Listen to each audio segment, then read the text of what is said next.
right, it's a big one. Last night, Prime Minister Benjamin Netanyahu pulled back the curtain on Israeli military operations that we were never supposed to know about. Standing at the JNS summit, he shared, for the very first time publicly, details of missions that had been kept highly classified at the highest of levels. Operations that crippled Hezbollah, operations that turned the war in Syria, operations that exposed how October 7th was supposed to destroy Israel completely.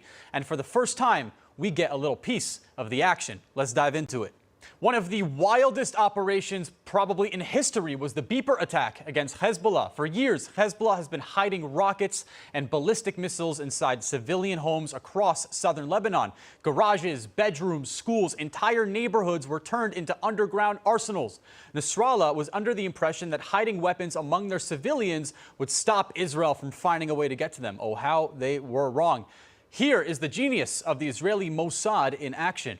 Instead of blowing up the depots from the air, they decided to first destroy Hezbollah from the inside. The Mossad designed tiny explosives hidden inside old pagers from the 90s. Each beeper was loaded with just enough explosive TNT to set off chain reactions when placed next to other beepers or next to weapon stockpiles. Over time, the beeper bombs were ingeniously planted across Hezbollah's members inside Lebanon. They would have no idea what was coming. The idea was simple: plant enough of them, and when the moment came, detonate all of them at once and collapse Hezbollah's capabilities overnight.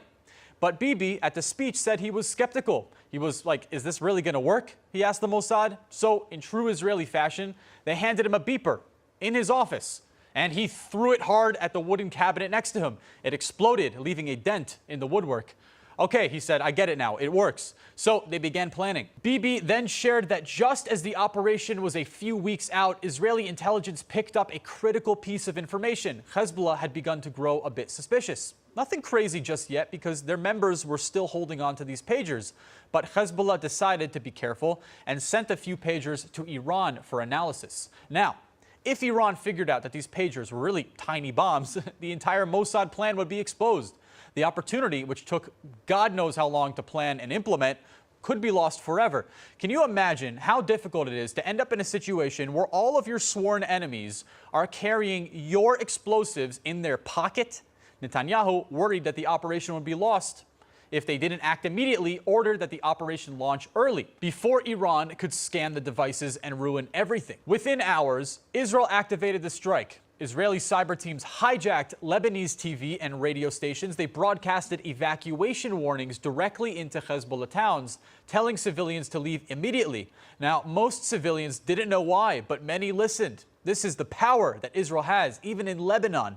And then, across southern Lebanon, the pagers were triggered. One by one, hundreds of Hezbollah members fell. Some were killed, others lost hands, arms, eyes. But Israel wasn't done yet. Simultaneously, they struck 90% of Hezbollah's weapons caches. Within 6 to 7 hours, Hezbollah was done. Entire blocks exploded. Missile arsenals that had been built up for over decades with Iranian funding were destroyed in one day. Without sending in ground troops, without launching a major air war, and without triggering mass civilian casualties. But what about Nasrallah? Another interesting fact. Until right before the attack, Bibi revealed that Israel had made a very interesting error. They thought Iran was the one pulling the strings in Lebanon. However, an 80-page data report revealed that Nasrallah had a lot more influence than previously thought. So Israel made the decision to take him out as well. Now, the craziest part that Netanyahu revealed: October 7th was never supposed to happen the way it did. There was a much bigger plan, and Hamas, in their terrorist arrogance, blew it for all the other terrorists. It was supposed to be a party, not a solo job. Hamas and Hezbollah were meant to launch a coordinated, simultaneous assault. Gaza would attack from the south, Hezbollah would attack from the north, ballistic missiles would rain down from Lebanon, from Syria, and maybe even Iraq.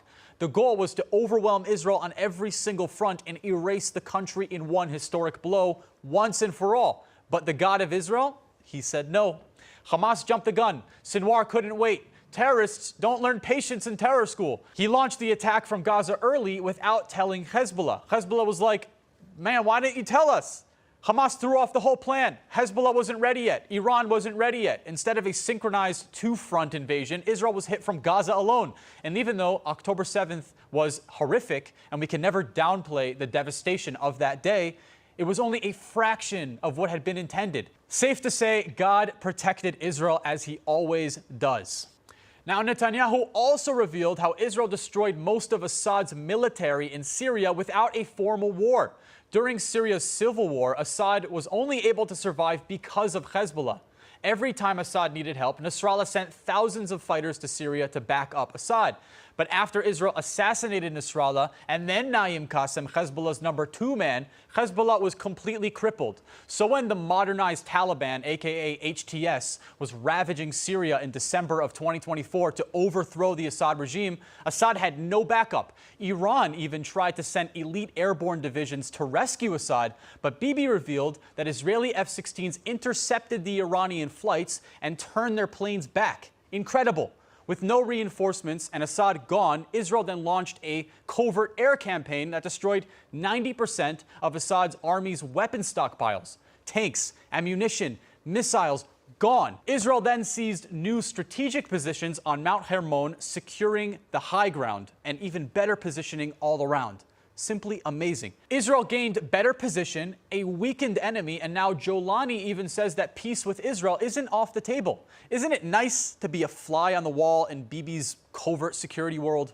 Now, to finish it off with a bit of news, because this is a news show, a brutal potential stabbing attack was thwarted on the Israeli light rail in Jerusalem. Police filed an indictment against a 30-year-old resident of the Shuafat refugee camp in East Jerusalem. He was found wandering around the train holding a knife, making very strange eye contact with passengers and eyeing down the security guards' weapons. During the search, the officer found a reading passage from the jihad book in the suspect's pocket. When asked by the officer why he had a knife on him, he admitted that he planned to carry out a stabbing attack against Jews. The hand of God protects Israel again. So there you have it. It's always nice when we get a front row seat to the action. The crowd was on the edge of their seat, hoping for a shocking speech, and boy did Bibi deliver. It's no wonder that his coalition government always dominates the polls. For JFeed.com, this has been Overnight Israel. Please like, share, and comment. It helps a ton. You have no idea how difficult it is to put all of this together, so the small like or share really helps. I'm Simcha Brodsky. Thank you so much for watching. See you tomorrow.